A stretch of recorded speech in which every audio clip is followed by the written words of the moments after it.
There is a lot of things to cover today, starting off with the former G4 TV host Frost Kieran going after the Witcher star Henry Cavill. G4 TV might be gone, but it does not mean that Frost is gone as well. She recently popped up again in the headlines after it was revealed that Henry Cavill would no longer be playing Geralt in the Witcher series on Netflix. She decided to go after him on Twitter by saying Henry Cavill said some very questionable things around Me Too and dated a 19-year-old as a 30+. Seeing people throw themselves at his feet for The Witcher is weird. The show is whatever at best. She then also went after Henry for previously dating Gina Carano, calling it a big yikes. Now, I'm not sure what Henry did to piss her off so badly or why she is choosing to bring all of this up now. The Me Too thing happened over 2 years ago, and all he said was that he was scared to go up to a woman now because he is afraid that he might be called horrible names. She also decided to double down on Twitter even more, going back and forth with other Twitter users saying that there is a lot of dudes self-reporting because they think that two people of legal age are fine to date each other. Now, of course, she framed it as a 30-year-old dating a teenager. She did at least acknowledge that a relationship between a 19-year-old and a 30-year-old can also sometimes be fine. Now look, I also think that it's weird that these older celebrity men like Leonardo DiCaprio are running around in their 40s dating 18 and 19-year-old girls, but framing it the way that Frost is framing it, somehow trying to insinuate that Henry is a predator or groomer for previously dating a 19-year-old girl 10 years ago,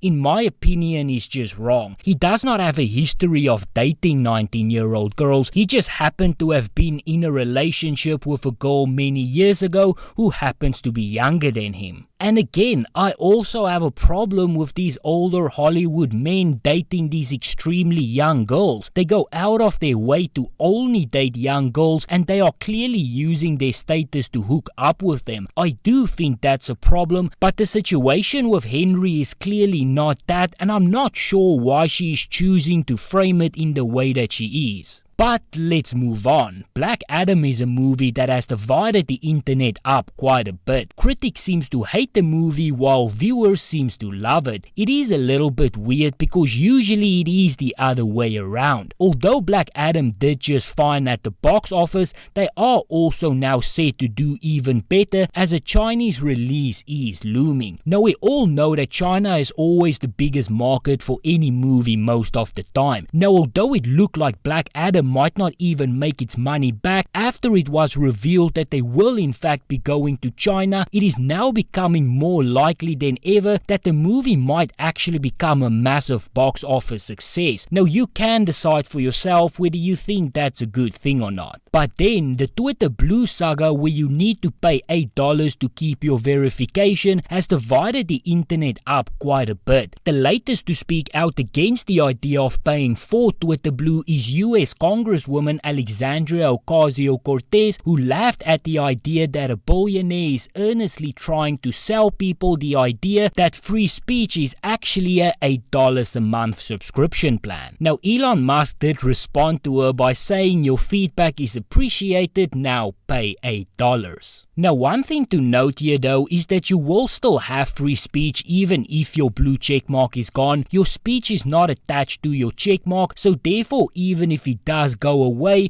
your words will still be free. But then lastly, James Cameron's Avatar 2 is almost here after 10 years of waiting, and as you can imagine, most people are extremely excited about the news. Now although the famous filmmaker has managed to keep most of the projects under wraps, he did now drop a trailer yesterday which gives us a little bit more of an extended look in terms of what we can expect from the movie. Now the sequel to the 2009 movie Avatar, titled Avatar The Way of the Water, will be ready to release in cinemas worldwide on December 16, 2022. It will star Sigourney Weaver, Stephen Lang and Cliff Curtis. Furthermore, Cameron will also be directing more films in the Avatar universe, with The Seeds of the Beaver arriving in 2024 and a fourth and fifth film also reaching screens in 2026 and 2028 respectively.